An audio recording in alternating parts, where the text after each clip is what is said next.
Pile సమస్యతో బాధపడుతున్నారా? ఇప్పుడు లేజర్ చికిత్సతో ట్రీట్మెంట్ రేంజ్ హాస్పిటల్స్ లో శాశ్వత పరిష్కారం. ఇప్పుడే సంప్రదించండి. నమస్తే, నేను Keshav. Welcome to Suman TV. ఆంధ్రప్రదేశ్లో మంత్రివర్గ పునర్వ్యవస్థీకరణ లేదా మంత్రివర్గ విస్తరణ ఎప్పుడు జరగబోతుంది? ఆల్రెడీ 3 నెలల క్రితమే ముఖ్యమంత్రి చంద్రబాబు నాయుడు నాగబాబుని మంత్రివర్గంలో తీసుకుంటామంటూ ఒక లేఖ కూడా రిలీజ్ చేశారు. ఇప్పుడు ఆయన ఎమ్మెల్సీగా కూడా లైన్ క్లియర్ అయిపోయింది. ఇంకా ప్రమాణ స్వీకారం ఎందుకు చేయలేదు? అసెంబ్లీ సమావేశాలు వాయిదా పడినటువంటి పరిస్థితులు ఉన్నాయి. మరి మంత్రివర్గంలోకి నాగబాబు ఎప్పుడు రాబోతున్నారు? ఈ అంశాలను విశ్లేషించేటువంటి ప్రయత్నం చేద్దాం. మనతో పాటు జనసేన పార్టీ అధికార ప్రతినిధి వివేక్ బాబు ఉన్నారు. వివేక్ గారు నమస్కారం. నమస్తే సార్. నాగబాబు గారు ఎంట్రీ అనేది ఒకటి, మంత్రివర్గ పునర్వ్యవస్థీకరణ లేదా విస్తరణ, దీనిపైన చాలా చర్చ జరుగుతూ ఉంది. రాజ్యసభ సీట్ల ఎంపిక జరిగేటువంటి అప్పటి నుంచి ఇప్పటివరకు వెయిటింగ్. శాసనమండలి శాసనసభ సమావేశాలేమో నిరవధికంగా వాయిదా పడిపోయినాయి. అంటే ఈ సెషన్లోనే ప్రమాణ స్వీకారాలు ఉంటాయని అందరూ ఎక్స్పెక్ట్ చేశారు. అంటే ఏం జరిగింది? అంటే నాగబాబు గారు రైట్ ఫ్రమ్ ద పార్టీ అంటే 2019 టైంలోనే ఎంపీగా పోటీ చేశారు. తర్వాత ఈ 5 ఇయర్స్ యాక్టివిటీస్ చేశారు. జనరల్ సెక్రటరీ అయ్యారు. తర్వాత పిఠాపురంలో కీలకంగా పనిచేశారు. అనకాపల్లి ఎంపీ సీట్ అనుకున్నారు. తర్వాత Rajya Sabha seat. So various aspects వచ్చాయి. కానీ అంతిమంగా కూటమిలో రకరకాలైన సర్దుబాట్ల వల్ల ఆయనకు కేటాయించలేకపోయారు. అంతిమంగా పార్టీకి సర్వీస్ చేసిన లాయల్గా ఉన్న వాళ్ళకు ఎమ్మెల్సీ కోటాలో మా అధినేత తీసుకున్న నిర్ణయం. అలాగే మంత్రివర్గంలో తీసుకుంటారని కూడా డిసెంబర్లోనే ఆల్రెడీ ప్రకటన వచ్చింది. అయితే నోటిఫికేషన్ ఈ నెలతో అయిపోతుంది అధికారికంగా. ఏప్రిల్ ఫస్ట్ ఏకగ్రీవంగా ఎన్నికైనట్టుగా ఇప్పుడు 5 శాసనసభ్యులు ఏకగ్రీవ ఎన్నిక అన్నారు. అంటే ఏప్రిల్ ఫస్ట్ వీక్లో మంత్రివర్గ ఎక్స్పాన్షన్ అనేది అనుకుంటున్నారు.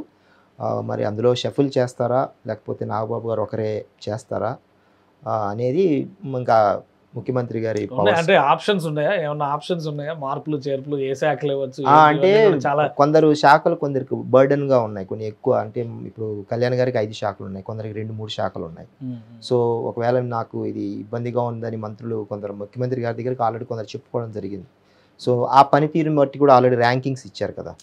సో ఒకవేళ షఫుల్ చేయొచ్చు అనేది ఈ శాఖ ఆయనకి సర్దుబాటు స్వల్ప మార్పులు. సో మంత్రివర్గంలో తీసుకోవడము షఫుల్ చేయడం శాఖల కేటాయింపు అంతా ముఖ్యమంత్రి గారు ఇస్తారు కాబట్టి ఆ కోటాలో వచ్చే నెల ఫస్ట్ వీక్లో దాదాపుగా గవర్నర్ గారితో చేయించే కార్యక్రమం అయితే పెట్టుకున్నారు. అంటే ఎమ్మెల్సీగా ప్రమాణ స్వీకారం కూడా చేయలేదు. ఈ సెషన్లో చేస్తారని అందరూ అనుకున్నారు. ఏకగ్రీవంగా ఎన్నికయ్యారనే ప్రకటన అయితే వచ్చింది. కానీ మరి శాసనసభ అంటే మండలిలో సంబంధించినందుకు వీళ్ళ 5 సభ్యుల ప్రమాణ స్వీకారం సపరేట్గా పెట్టుకుంటారు అనుకున్నాను. సో వన్స్ ఈ నోటిఫికేషన్ పూర్తి స్థాయిలో అయిపోయాక అధికారికంగా వాళ్ళు ఏకగ్రీవంగా ఎన్నికయ్యారు 5 మంది. సో అది సపరేట్గా పెట్టుకోవాలని మండలి చైర్మన్ నిర్ణయం కాబట్టి వారి విశేషమైన అధికారాలు వాళ్ళకు ఉంటాయి కాబట్టి ఆ కోణంలో ఏమన్నా వాళ్ళను సపరేట్గా ప్రమాణం ఏమన్నా చేయిస్తారని అనుకుంటున్నాం. బహుశా అంటే ఒకవేళ ఆయన ప్రమాణం చేస్తుంటే కనుక నిన్న కల్చరల్ ప్రోగ్రాంలో ఆయనకు ఒక గంభీరమైన వాయిస్ కాబట్టి సహజంగమైన నటులు కాబట్టి ఖచ్చితంగా ఆయన కూడా బాగా మంచి ఎంటర్టైన్మెంట్ చేసేవారు అనుకుంటున్నాను నేను కూడా ఆ కోణంలో చూసింటే. సో ఇప్పుడు 5 సీట్లు భర్తీ అయినాయి. 1+1+3 ఈక్వేషన్లో మళ్ళీ ఒక 5 ఖాళీ అవ్వబోతున్నాయి. మర్రి రాజశేఖర్ రాజీనామా చేశారు. ఆల్రెడీ రాజీనామా చేసినవి కూడా 4 సీట్లు పెండింగ్లో ఉన్నాయి. మళ్ళీ శాసన మండలిలో ఈ ఇండక్షన్ అనేది జరుగుతుందా? ఎందుకంటే చాలా వేడిగా బాయిల్ అవుతూ ఉంది అక్కడ పిఠాపురం. వర్మ గారి గురించి మనం చేసిన కామెంట్లు, ఆవిర్భావ సభలో జరిగిన కామెంట్లు, సీట్ రాకపోవడం, ఇవన్నీ కలిపి అందరూ ఈగర్గా వెయిట్ చేస్తున్నారు. అంటే మా పార్టీ పరిధిలో ఉన్నటివి మేము తీసుకోగలం సార్. ఇప్పుడు మా అధినేత వారి అన్నయ్య లేకపోతే జనరల్ సెక్రటరీ నాగబాబు గారికి ఇవ్వాలనేది మాకున్న మీరు అన్నట్టు 1+1+3 కోటాలో మాకు. ఇప్పుడు వచ్చే 5 ఖాళీ అయిన వాటిలో లేకపోతే రిజిగ్నేషన్స్ యాక్సెప్ట్ చేయడం మండలి చైర్మన్ మరి ఎన్ని యాక్సెప్ట్ చేస్తారో ఎన్ని చేస్తారనేది మరి ఆయన పవర్ బట్టి ఉంటుంది. తర్వాత దానికి అనుగుణంగా నోటిఫికేషన్. సో మాకు అందులో ఒకవేళ వస్తే మాకు ఎన్ని తీసుకోవాలనేది మా అధినేత ఎవరికి ఇవ్వాలనేది ఆయన నిర్ణయం తీసుకుంటారు. చంద్రబాబు గారి నిర్ణయం నిన్న కూడా ఆ చర్చ వచ్చింది. సో ఎవరి పార్టీలో ఎవరికి ఏం పదవులు ఇవ్వాలనేది పూర్తిగా వారి అధినేతల నిర్ణయంతో ఆధారపడి ఉంటుంది. సో ఇప్పుడు వాళ్ళ జనసేన పార్టీ అనేది పోయి టీడీపీ పార్టీలో ఎవరికి ఏం పదవులు ఇవ్వాలనేది it's not a right issue కదా. సో అది ఒక మంచి సాంప్రదాయం కాదు ఎట్టి పరిస్థితుల్లో. అందువల్ల వర్మ గారికి ఇవ్వాలనుకుంటే అది ఆయన ఇష్టం. దానికి మేమెవరం అడ్డుపడతాం?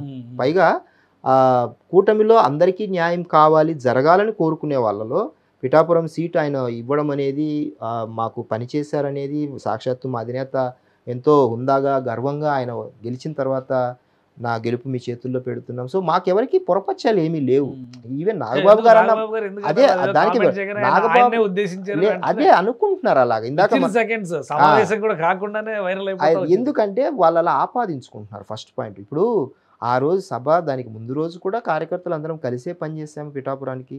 తర్వాత అంటే ఆ గెలుపుని ఎలా విశ్లేషిస్తామంటే మీకు సింపుల్గా చెప్తాను చూడండి.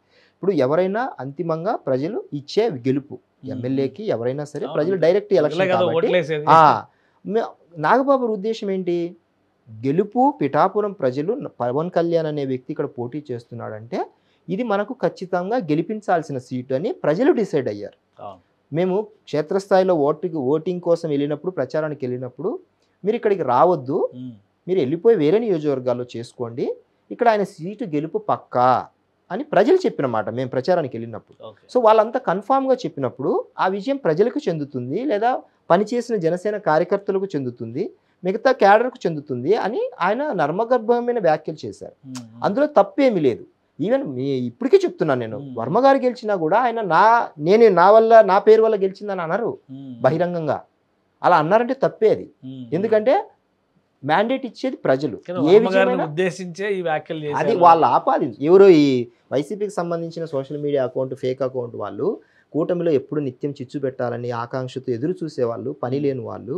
సో నిరంతరము మా మధ్య విద్వేషాలు, కూటమి చిచ్చు పెట్టి విడిపోవాలని కోరుకునే నిరంతర ప్రయత్నం అయితే ఏదో జరుగుతూ ఉంటుంది. కాబట్టి వాళ్ళ ఆనందం కోసం చేసుకుంటున్నారు, చేసుకుని మరుసటి రోజు చక్కగా అందరం కలిసే ఉన్నాం చూడండి. ఆయన మా మధ్య అంత చిచ్చు పెట్టే కొద్దీ మేము అంత సఖ్యతగా అంత నవ్వులు విరబూస్తూ ఉన్నాం. సో వాళ్ళు ఎంత తాపత్రయపడుతున్నారో విడగొట్టాలి, విడదీయాలి, నానా తిట్లు పెట్టో లేకపోతే ఫేక్ అకౌంట్లతో చేయాలనుకునే కొద్దీ వాళ్ళే లోకు అయిపోతున్నారు. సమస్యపోయినట్టే. అంటే మా అధినేత క్లియర్గా ఉన్నారు. ఫస్ట్ పాయింట్ ఏంటంటే రాష్ట్ర ప్రజలకు మేలు చేయాలి, మంచి చేయాలి, మనం ఇచ్చిన ప్రతి హామీని నిలబెట్టుకోవాలి. దానికి ఒకవేళ కేంద్రానికి సంబంధించిన నిధులు రాకపోయినా కూడా ఒప్పించి తీసుకొచ్చే బాధ్యత తీసుకోవాలనేది ఇద్దరు అధినాయకులు ఆలోచించి రాష్ట్రక్షేమం కోసం ఆలోచిస్తున్నారు.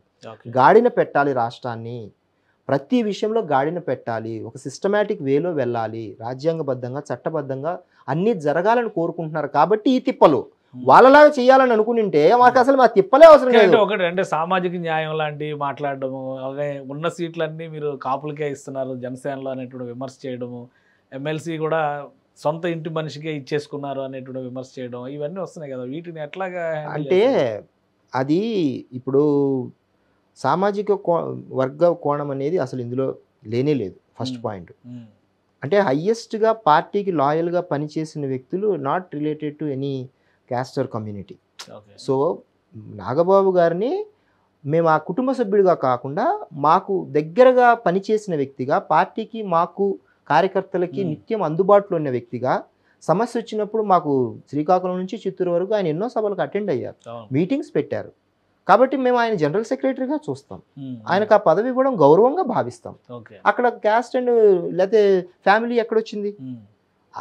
సామాజిక వర్గ కోణాలు వచ్చినప్పుడు ఏమవుతుందంటే మెజారిటీ, ఇప్పుడు మేము దామాషా పద్ధతుల్లో మాట్లాడినా కూడా సామాజిక వర్గ పరంగా 26% ఇంతకుముందు కూడా మనం అనుకున్నాం. సమాజం వారి శాతం 26 ఉంది. వారికి తగినట్టు దామాషా ప్రకారం వాళ్ళకు ఖచ్చితంగా 100లో 26 సీట్లు అనేది వాళ్ళకి కేటాయించాలి. మనం ఎప్పుడు దామాషా పద్ధతుల్లో మాట్లాడుకున్నప్పుడు, సంఖ్యాపరంగా మాట్లాడుకున్నప్పుడు, లేకపోతే సామాజిక వర్గాలుగా మాట్లాడుకున్నప్పుడు కూడా ఖచ్చితంగా వాళ్ళ వాటా అధికంగా ఉండాలనే కోరుకోవాలి మనం కూడా జనాభా ప్రకారం. ఆ కోటాలో వాళ్ళకు వచ్చాయి. మిగతా వర్గాలకు సంబంధించిన మిగతా వర్గాలు కూడా అన్ని వర్గాలు ఉన్నాయి. కాకపోతే కూటమి అనేది 3 పార్టీల కలయిక, పొజిషన్స్ తక్కువ, పీపుల్ ఎక్కువ, పోటీ ఎక్కువ.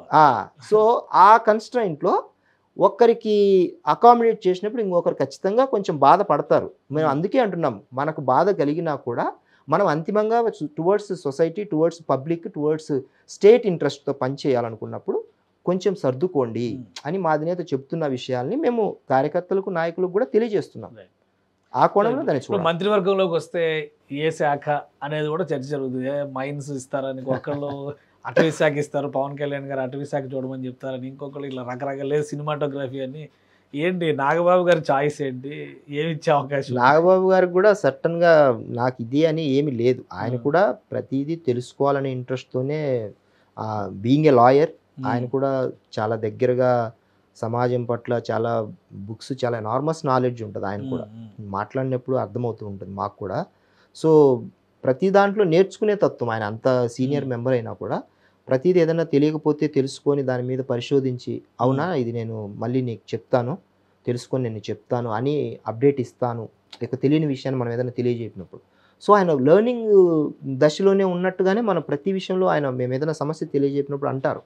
కాబట్టి ప్రతి విషయంలో కూడా ఏదైనా మంత్రిత్వ శాఖ ఇచ్చినా కూడా కొత్తదైనా పాతదైనా ఆయన కూడా న్యూ టు మినిస్ట్రీ కాబట్టి ఖచ్చితంగా ఆయన తెలుసుకునే ప్రయత్నంలోనే ప్రతిదీ తెలుసుకునే మంచి చేస్తారు. ఎనీ ఇప్పుడు సినిమాటోగ్రఫీ అనేది ప్రస్తుతం అయితే మన దుర్గేష్ గారి దగ్గర ఉంది. సో అదే ఇందాక చెప్పినట్టు 2-3 శాఖలు ఒక్కొక్కరి దగ్గర ఉన్నాయి కాబట్టి ఆ శాఖ మరి నాగబాబు గారికి ఇస్తారా లేకపోతే కొత్త శాఖ ఇస్తారా, టోటల్ డిస్క్రిప్షన్ పవర్స్ అన్ని ముఖ్యమంత్రి గారిది. కాబట్టి మార్పులు చేర్పులు అంటే ఓన్లీ శాఖల్లోనే మార్పులు చేర్పులు జరుగుతాయా, ఎవరైనా మంత్రులు కూడా మార్చే అవకాశం? అదే షఫుల్ చేసే అవకాశం అంటే బేస్డ్ ఆన్ ర్యాంకింగ్స్. కొందరు పనితీరు మెరుగుపరచుకోలేదని ఆగ్రహం వ్యక్తం చేశారని చంద్రబాబు గారు కొన్ని కేబినెట్ మీటింగ్లలో చెప్పడం జరిగింది. మీరు అన్నట్టు ఏమన్నా అద్భుతాలు జరిగినా జరగచ్చు కూడా, చెప్పలేము. 1 ఇయరే కదా అయింది, 1 ఇయర్లోనే. అంటే అదే అంటున్నాను, మరి ఆయన కోపానికి ఆగ్రహానికి గురయ్యారేమో. అది ఖచ్చితంగా అది ఒకవేళ అలా జరిగితే కూడా అంత నిజంగానే కూటమి ప్రభుత్వంలో ఇంత ప్రజల మ్యాండేట్ ఇచ్చినప్పటికీ కూడా మనము నిలబెట్టుకోలేదు అనే ఒక సంకేతం వెళ్ళినప్పుడు ప్రజల నుంచి కూడా నిజమే తప్పు చేస్తే చంద్రబాబు గారు వదిలిపెట్టలేదు చూడండి, కూటమి గవర్నమెంట్లో సాక్షాత్ వాళ్ళ మంత్రిని కూడా షఫిల్ చేశారనే ఒక మంచి సంకేతం కూడా వెళ్తుంది. మిగతా మంత్రులు కూడా అది ఒక రోల్ మోడల్ లాగా, అవును మనం కరెక్ట్గా పనిచేయాలి, ఎవరిని స్పేర్ చేయరు అనే ఒక మంచి సంకేతాన్ని వెళ్తుంది కదా. ఇప్పుడు గత గవర్నమెంట్ లో ఎన్ని తప్పులు చేసినా వెనకేసుకొచ్చారు, మా గవర్నమెంట్ లో సో అలాగా ఆ బేస్డ్ లో ఉండదు అనే ఒక సంకేతాన్ని కూడా ఇచ్చినట్టుంది, ప్రజలు ఒక మంచి సాంప్రదాయాన్ని ఇచ్చినట్టు కూడా ఉంటుంది. ఎప్పటికీ మనం ఎక్స్పెక్ట్ చేయొచ్చు, ఎందుకంటే ఏప్రిల్ 15-20 మధ్యలో ప్రధానమంత్రి గారు వస్తారా అన్నారు. ప్రధానమంత్రి గారికి మంత్రి హోదాలో నాగబాబు గారు స్వాగతం పలుకుతారా? అది ఏప్రిల్ ఫస్ట్ వీక్ లో అనుకుంటున్నారు, 1 or 2 days అటో ఇటుగా. సో ఆ లోపుగా జరగచ్చు, ముందు కూడా జరగచ్చు. మినిస్ట్రీకి ఎంతసేపు లేండి, అంతా కలిపి హాఫ్ అన్ అవర్ గవర్నర్ గారు అపాయింట్మెంట్ ఓకే చేయగానే ఎన్ని మార్పులు ఉంటే వాళ్ళు మాత్రమే మిగతా అధికారికంగా అటెండ్ అయ్యే వాళ్ళు. ఏప్రిల్ ఫస్ట్ వీక్ అనేది దాదాపుగా ఫస్ట్ వీక్ లోపే జరగచ్చు. డెఫినెట్ గా ప్రధానమంత్రి గారు వచ్చే లోపు అయితే జరిగిపోతుంది. రైట్. థ్యాంక్ యూ వివేక్ గారు విశ్లేషణ అందించినందుకు. ఇది మంత్రివర్గంలో మార్పులు చేర్పులు పైన పెద్ద ఎత్తున కసరత్తు జరుగుతుంది. శాఖలు షఫ్లింగ్ జరగవచ్చు. కొంతమంది మంత్రుల పనితీరుని అంచనా వేయడం ద్వారా ముఖ్యమంత్రి కొందరికి అవకాశం ఇవ్వకుండా శాఖని మార్చినా ఆశ్చర్యపోవాల్సినటువంటి అవసరం లేదనేటువంటి సంకేతాలు కనిపిస్తున్నాయి అన్నారు వివేక్ గారు. అలానే నాగబాబు గారి ఎంట్రీ కన్ఫర్మ్ అయింది. ఆయన శాఖలకు సంబంధించినటువంటి విషయంలో కూడా కసరత్తు జరుగుతుంది. ఎమ్మెల్సీగా ప్రమాణ స్వీకారం అయిన వెంటనే మంత్రివర్గ విస్తరణకి ప్రణాళికల్ని కూటమి ప్రభుత్వం సిద్ధం చేస్తున్నట్టుగా వివేక్ బాబు విశ్లేషిస్తున్నారు. ఇది special discussion. Keep watching. Suman టీవీలో మీ పర్సనల్ అండ్ బిజినెస్ ప్రమోషన్స్ కోసం కింది నెంబర్కి కాంటాక్ట్ చేయండి.